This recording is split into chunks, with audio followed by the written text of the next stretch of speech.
falando aqui? Eu espero que tenha ficado claro qual é a diferença quando eu falo em sucessão objetiva e subjetiva. O Código Tributário, no artigo 132, e isso às vezes vem na sua prova, né?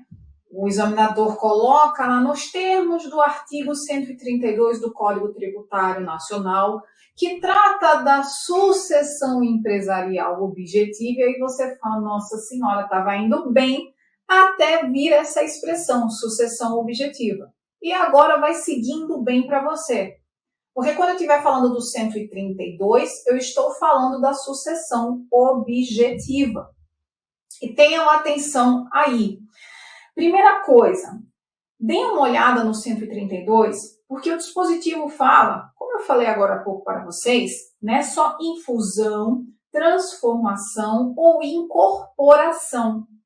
O Código Tributário Nacional é uma lei anterior à Lei 6.404 de 76, ou seja, pós-CTN. E a cisão não está prevista no dispositivo, no caput do 132, por isso, porque ela só vem ser criada como uma das formas de transformação empresarial pela lei das SAs. E aí, o que é que acontece? A gente sabe que a responsabilidade tributária, como nós vimos no início, não é isso? Ela depende de lei, previsão legal, para poder a Fazenda redirecionar ou direcionar a sua cobrança àquele que tem por obrigação legal realizar o crédito tributário. Tá. E aí, pergunta, empresas cindidas serão responsáveis tributárias pelos tributos devidos pela empresa anterior? Sim ou não? Obviamente, isso chegou ao STJ, não é isso? E uma primeira corrente, inclusive amparada por doutrinadores, dizia, olha, não pode. Não. E por quê? Porque a interpretação não pode levar à responsabilidade tributária em face do princípio da legalidade, que está lá no 128, inclusive do Código Tributário Nacional. Outra corrente, e essa vocês já sabem, já imaginam até quem a defende, né? A Fazenda. Pode sim. Exatamente sob o argumento de que, olha, 6.404 é de 76. O Código Tributário Nacional é de 66. Então, é óbvio que não teria condições do Código trazer essa outra forma se ela ainda não existia no ordenamento. Mas é óbvio que a razão, a ratio legis do 132, abarca a cisão, porque ela é uma das formas de transformação empresarial.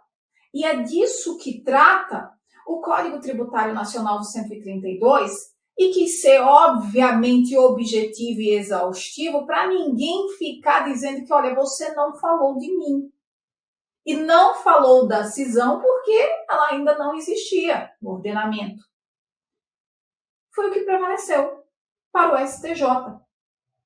Segundo o STJ, sim, cisão total ou parcial, as empresas frutos da cisão são responsáveis tributárias, sim, pelos tributos devidos pela cindida. Deem uma olhada no parágrafo único do artigo 132 do Código Tributário Nacional, que tem por missão prevenir fraudes. Diz o artigo 132, no seu parágrafo único, e o senhor me acompanha, a senhora também, todo mundo. O disposto neste artigo aplica-se aos casos de extinção de pessoas jurídicas, ou seja, a pessoa não foi fusionada, transformada, incorporada ou cindida, ela foi extinta. A não virou nada, não virou B nenhum. Nada. De direito privado, quando a exploração da respectiva atividade seja continuada, ou por qualquer sócio remanescente, ou seu espólio, sob a mesma ou outra razão social ou sob firma individual. A não foi cindida, não foi fusionada, não foi transformada, não foi incorporada, ela foi extinta, mas aquelas pessoas que faziam parte dela constituíram uma outra pessoa jurídica, deram uma nova roupagem a A, um novo nome a B, e só foi isso. E seguiram no baile. E por que se faz isso, então, ali? Porque A deve muito.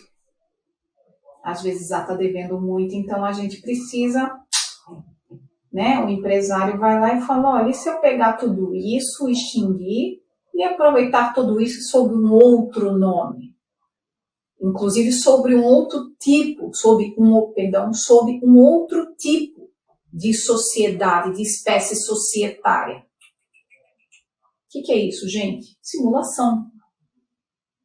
E aí, não é responsável nada, é contribuinte. Tá? Não tem nada de responsável tributário. Segue contribuinte e responsável pela extinta. Ficou claro? Vai seguir contribuinte no que se transformou na nova empresa e responsável por A. Não é que A simplesmente sumiu, acabou, foi extinto, que pagou, que não pagou, se foi porque A não existe mais. Não adianta matar a pessoa jurídica, criando uma outra no seu lugar para explorar a mesma atividade por meio dos mesmos sócios, no máximo alterando a espécie de sociedade. Nesse caso aí, vai ser contribuinte no que diz respeito à nova pessoa jurídica e segue responsável, sim, por A, certo? Voltando aqui, responsabilidade por sucessão empresarial. Agora sim, deixa eu sair na frente para que vocês tenham certeza do que eu estou falando.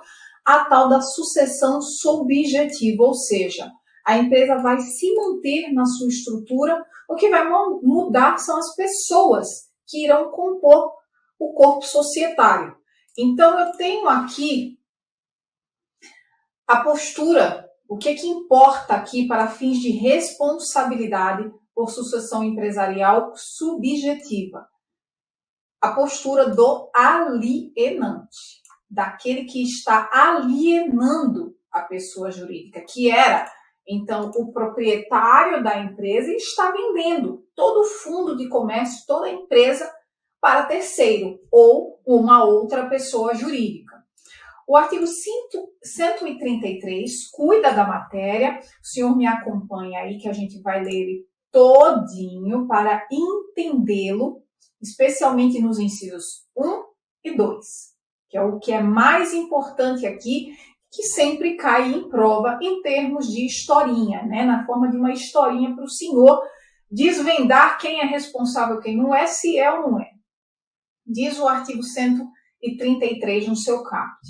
A pessoa natural, ou seja, a pessoa física, né, eu, você ou qualquer outra pessoa, ou jurídica, uma pessoa jurídica, de direito privado, que adquirir de outra, por qualquer título, fundo de comércio ou estabelecimento comercial, industrial ou profissional, e continuar a respectiva exploração, ou seja, adquire aquela empresa e segue explorando o mesmo objeto dela, segue fazendo, era uma cervejaria, lembra lá da cervejaria? Pronto, pode adquirir. Ok, meu filho, o dono vende, fica feliz, né, porque às vezes só são duas alegrias mesmo, a de constituir o negócio e a de vender o negócio. O outro vai lá, adquire o fundo de comércio, a indústria, tudo, e segue explorando exatamente a produção de cerveja. Sob a mesma, e continuar a respectiva exploração, sob a mesma ou outra razão social, ainda que mude o nome, tá? Cervejaria, 2 irmãos, agora vai para 3 irmãos. Responde pelos tributos relativos ao fundo ou estabelecimento adquirido, devidos até a data do ato. Que ato, Aline? O ato de transferência, o ato de aquisição da pessoa jurídica. Por que ele só vai responder até o ato de aquisição? Porque a partir da aquisição ele é contribuinte. Tem relação jurídica tributária, né? Tem relação com o fato gerador direto e pessoal. Então, eu tenho aqui o ato de transferência. Daqui para cá, ele é responsável. O anterior. Posterior, ele é contribuinte. E é isso que o código diz quando diz devido até a data do ato de aquisição. Integralmente. Aquele que adquiriu vai responder por todos os tributos, bem como no entendimento do STJ, multas moratórias e punitivas que não sejam as do 137, porque do 137 tem que responder pessoalmente, tem a ver com infração, inclusive penal. Se o alienante, ou seja, se aquele que vendeu, cessar a exploração do comércio ou indústria ou atividade, ou seja, vendeu, não quero mais saber de fazer cerveja, eu vou morar na praia e até nunca mais. Então, aquele que adquiriu vai fazer o quê?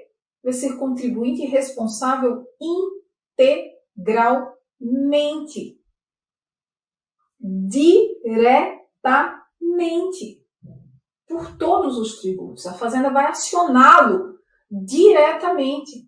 Não vai nem atrás do homem que foi para a praia, não. Vai falar, olha, o cara simplesmente surtou, foi embora. Não quer mais saber, nem de ver se ele vira um rótulo de cerveja, ele passa mal, não quer. Teve tanta dor de cabeça que não quer saber, não quer mais beber. O homem era boêmio, virou abstêmio, não quer. Então, você que adquiriu, eu vou cobrar tudo de você e diretamente de você, integralmente. É nisso que se traduz essa integralidade. Porque o alienante cessou a exploração. Subsidiariamente, com o alienante. Se este prosseguir na exploração ou iniciar dentro de 6 meses a contar da data da alienação, nova atividade no mesmo ou em outro ramo do comércio, indústria ou profissão. Ou seja, o alienante vendeu a cervejaria, não quer mais vender cerveja, mas quer agora vender água. E do ato de alienação da cervejaria, passou só 4 meses.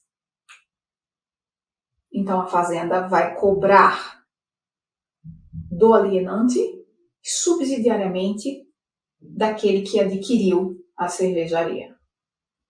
Por isso que eu disse para vocês que a postura do alienante é quem define o tipo de responsabilidade daquele que sucede subjetivamente nos termos do artigo 133 do Código Tributário Nacional.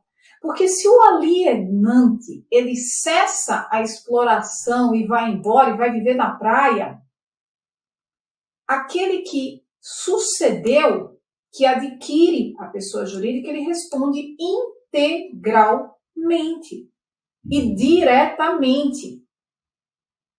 Se o alienante prosseguir na exploração da cervejaria ou de qualquer outra coisa dentro de 6 meses, o adquirente vai responder subsidiariamente. Primeiro, a Fazenda direciona sua cobrança ao alienante e se ele não der conta do encargo, aí sim, subsidiariamente, vai chamar o responsável. Certo? Eu espero que tenha ficado claro e vamos agora para os parágrafos. O parágrafo 1º do 133, ele tem por finalidade permitir a recuperação de empresas. Ele foi inserido pela Lei Complementar 118, tendo em vista a nova lei, à época, a nova lei de falências. O 133, parágrafo 2º, tem por fim evitar fraudes, e o 133, parágrafo 3º, fala dos créditos extraconcursais. Vamos dar uma olhada lá, aliada ao 186, e a gente vai ver isso lá na frente. Parágrafo 1º. O disposto no caput deste artigo não se aplica na hipótese de alienação judicial, ou seja, essa responsabilidade ela não vai ser atribuída ao sucessor nos seguintes casos, em processo de falência, porque ninguém vai comprar empresa em falência para, não bastando ter que pagar a empresa, ser responsável pelo monte de tributos. Isso inviabilizava o ressurgimento de todas as empresas que estavam lá em processo de falência e também de recuperação judicial. E é disso que trata o inciso 2, de filial ou unidade produtiva isolada em processo de recuperação judicial. É óbvio que essa responsabilidade tributária, ela atrapalhava o ressurgimento, né, da empresa, bem como daquela que está em processo de falência. Se houvesse alguma chance, o fato daquele que vai também suceder a empresa, bem como todos os seus encargos tributários, que depois de anos é uma nota preta, obviamente estavam sempre fadadas a falirem, serem liquidadas e fechadas, e isso se perde, né, no que diz respeito lá no âmbito da economia. O próprio Estado perde, a partir do momento que não pode receber tributos em face dessas atividades empresariais. Parágrafo 2º. Não se aplica o parágrafo 1º deste artigo quando o adquirente, ou seja, vai suceder sim na responsabilidade tributária, ainda que eu esteja falando de pessoa jurídica em processo de falência ou unidade isolada em recuperação produtiva, em recuperação judicial. Vê se não tem sentido. O sócio da sociedade falida ou em recuperação judicial, ou sociedade controlada pelo devedor falido ou em recuperação judicial.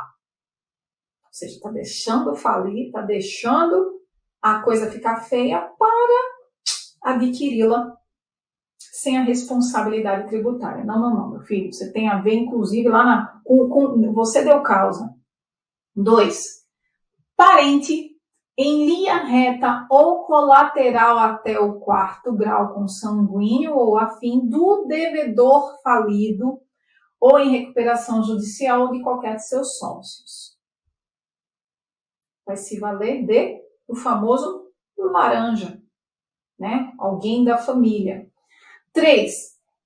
Da mesma forma, identificado como agente do falido ou do devedor em recuperação judicial com o objetivo de fraudar a sucessão tributária. Na realidade, todas as 3 situações, né, 1 e 2, se presume a fraude, e no 3º fica-se configurada a fraude, fica-se demonstrada, uma vez que se trata de um agente do falido no intuito de fraudar a sucessão. Parágrafo 3º. Em processo de falência, o produto da alienação judicial de empresa filial ou unidade produtiva isolada permanecerá em conta de depósito à disposição do juízo de falência pelo prazo de 1 ano, contado da data de alienação, somente podendo ser utilizado para o pagamento de créditos extraconcursais ou de créditos que preferem ao tributário, e isso é tratado lá no 186. Por enquanto, reservem a leitura, e quando a gente for falar de crédito extraconcursais, tá? De prioridade no pagamento, a gente volta para esse dispositivo aqui. O que eu preciso, esse dispositivo, inclusive, tem muito mais a ver com 186 do que com o próprio 133 do Código Tributário Nacional. Portanto, no momento, eu preciso que os senhores reservem essa informação. Responsabilidade de terceiros. Aqui eu preciso que façamos uma pequena distinção entre o 134 e o 135. Quando eu estou falando do 134, eu estou falando de uma atuação regular do terceiro, daquele que é responsável.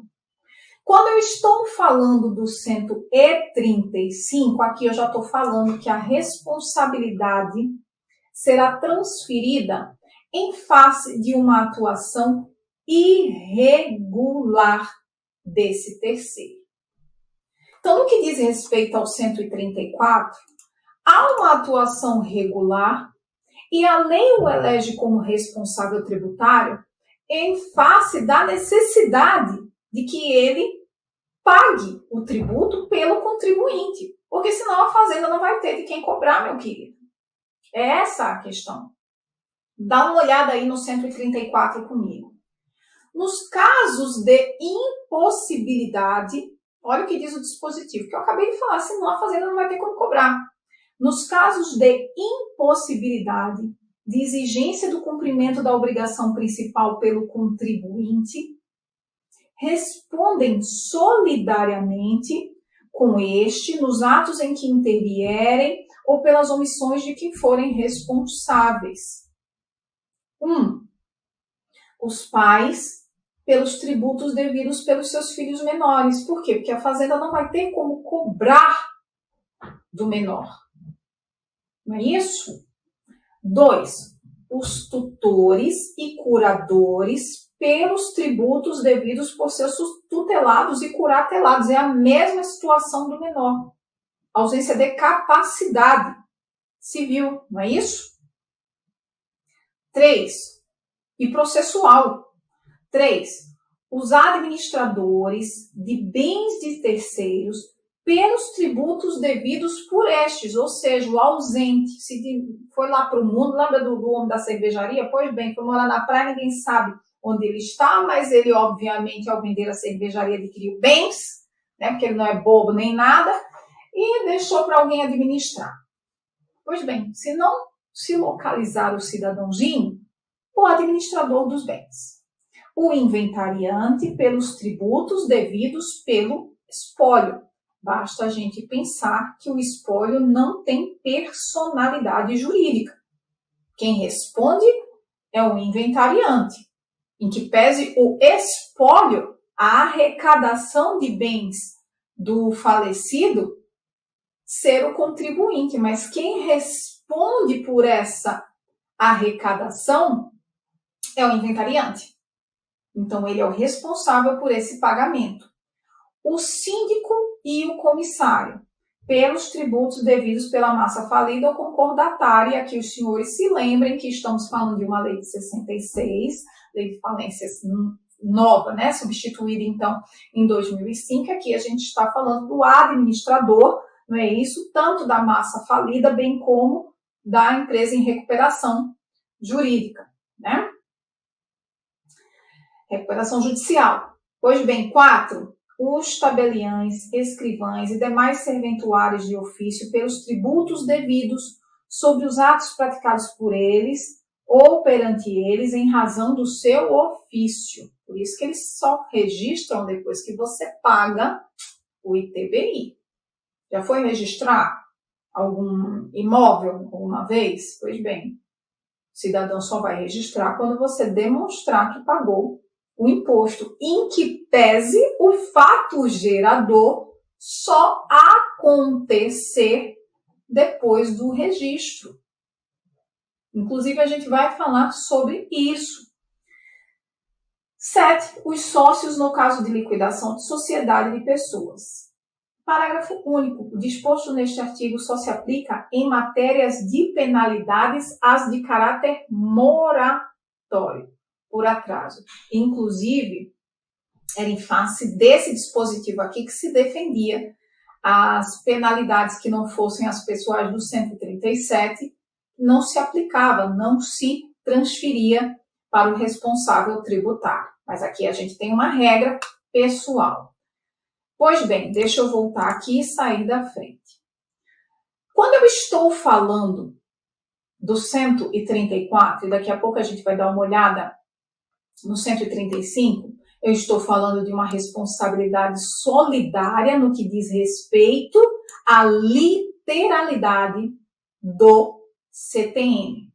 Mas, segundo o STJ, jurisprudência e doutrina, trata-se de uma responsabilidade subsidiária, que tem por fim, na realidade, tornar possível, isso decorre da própria redação do artigo 134 no seu caput, quando ele fala que, olha, na impossibilidade, ou seja, para que se torne possível a cobrança do tributo, aí eu direciono a cobrança ao responsável. Então, tendo em vista essa redação, em que pese o código ter falado solidariamente, tanto doutrina, em sua maioria, bem como o STJ, entende que temos um caso, na realidade, de responsabilidade subsidiária. Os requisitos para redirecionamento, impossibilidade de cobrança do principal devedor, que no caso é o contribuinte. Aqui, mais uma vez, eu chamo os senhores a atenção para o nosso exemplo do menininho, né, do menor, bem como do tutelado e curatelado. E 2, a intervenção no ato e omissão do responsável, ou seja, ele intervém diretamente, não, mas indiretamente quando é o quê? O responsável civil por aquela pessoa. No parágrafo único, só penalidade moratória, e aqui só penalidade moratória mesmo, que servia de argumento, mas não colou para o STJ no que diz respeito às outras situações. B. Responsabilidade pessoal de terceiros por atuação irregular. Está tratada no artigo 135 do Código Tributário Nacional. Dê uma olhada lá comigo, que diz o seguinte: são pessoalmente. Aqui, diferentemente do 134, como há uma atuação irregular, essa responsabilidade ela é pessoal do terceiro. Não há solidariedade ou subsidiariedade. A Fazenda pode redirecionar ou direcionar diretamente em face da atuação irregular do terceiro. Então, volta lá comigo, 135. São pessoalmente responsáveis pelos créditos correspondentes a obrigações tributárias resultantes de atos praticados com excesso de poderes ou infração de lei, contrato social ou estatuto. Ou seja, o terceiro ou fez mais do que podia, se excedeu nos poderes que tinha para praticar determinado ato, ou agiu infringindo a lei ou até mesmo o contrato social ou o estatuto de uma pessoa jurídica. Aqui eu já estou falando de uma pessoa jurídica. 1. As pessoas referidas no artigo anterior, ou seja, o pai, os pais, o tutor, os administradores, o síndico não, né, o administrador judicial, etc. 2. Os mandatários, prepostos e empregados. 3. Os diretores, gerentes ou representantes de pessoas jurídicas de direito privado. É nesse inciso terceiro que a coisa realmente mais, na prática, se verifica. Vamos tomar uma água, tá? E já voltamos para o 135.